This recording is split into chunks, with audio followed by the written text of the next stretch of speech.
have been a decade of breakthroughs and developments in medicine and psychiatry.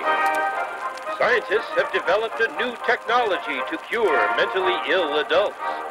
With the use of electroshocks, the minds of sick patients are being wiped clean, giving them a fresh start. On this blank slate, physicians then imprint a new, healthy personality. Remaking people, shocking them into obedience.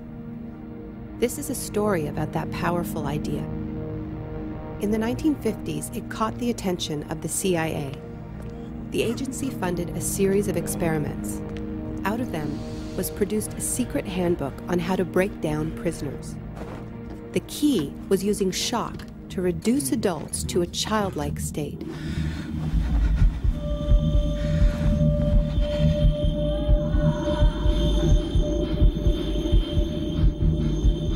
It's a fundamental hypothesis of this handbook that these techniques are in essence methods of inducing regression of the personality.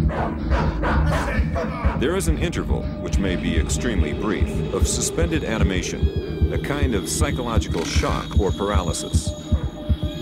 Experienced interrogators recognize this effect when it appears and know that at this moment the source is far more open to suggestion, far likelier to comply than he was just before he experienced the shock.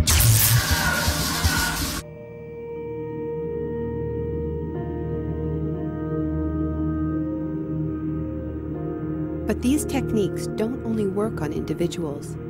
They can work on whole societies. A collective trauma, a war, a coup, a natural disaster, a terrorist attack puts us all into a state of shock.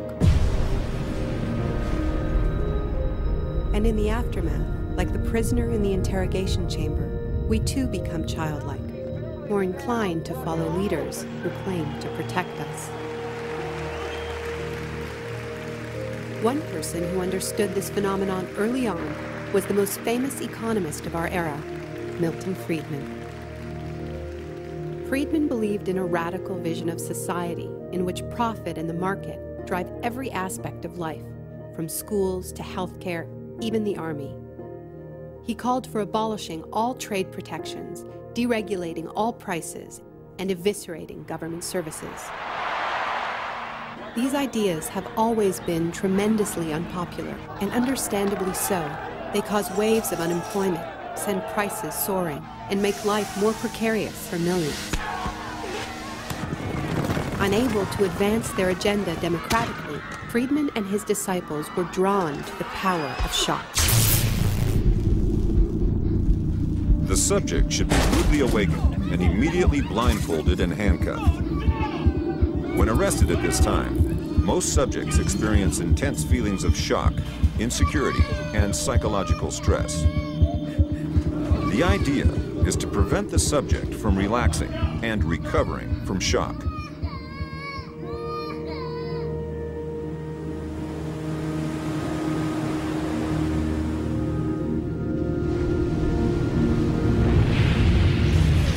Friedman understood that just as prisoners are softened up for interrogation by the shock of their capture, massive disasters could serve to soften us up for his radical free market crusade.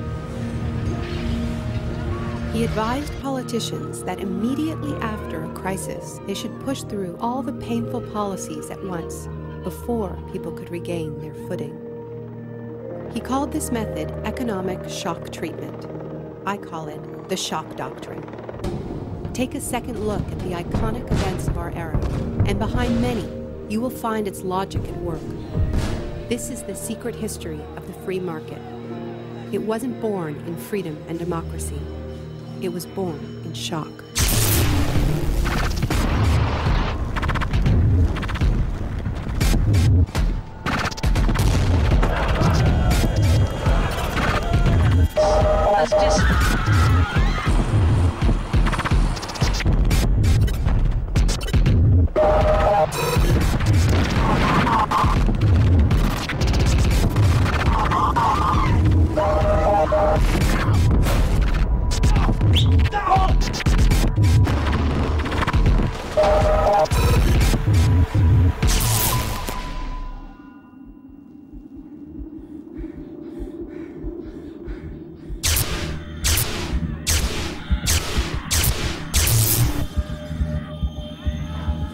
Isolation, both physical and psychological, must be maintained from the moment of apprehension.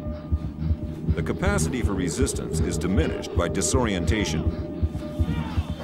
Prisoners should maintain silence at all times. They should never be allowed to speak to each other. There's one other thing I've learned from my study of states of shock. Shock wears off. It is by definition a temporary state. And the best way to stay oriented, to resist shock, is to know what is happening to you and why.